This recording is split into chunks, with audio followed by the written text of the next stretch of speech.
How to create GoDaddy accounts. To create a GoDaddy account, open your browser and go to www.godaddy.com. On the top right hand side, you can see the sign in option. Just click on it.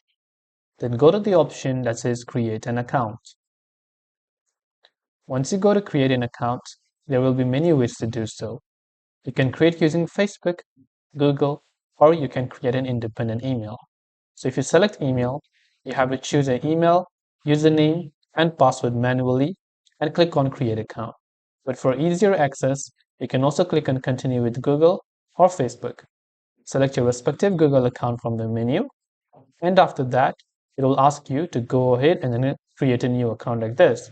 So it will ask you, do you want to link your Google account to an existing account? So click on link my account if you want to do so. Then after that, you can enter your username as well as your password, and then your GoDaddy account will be successfully created.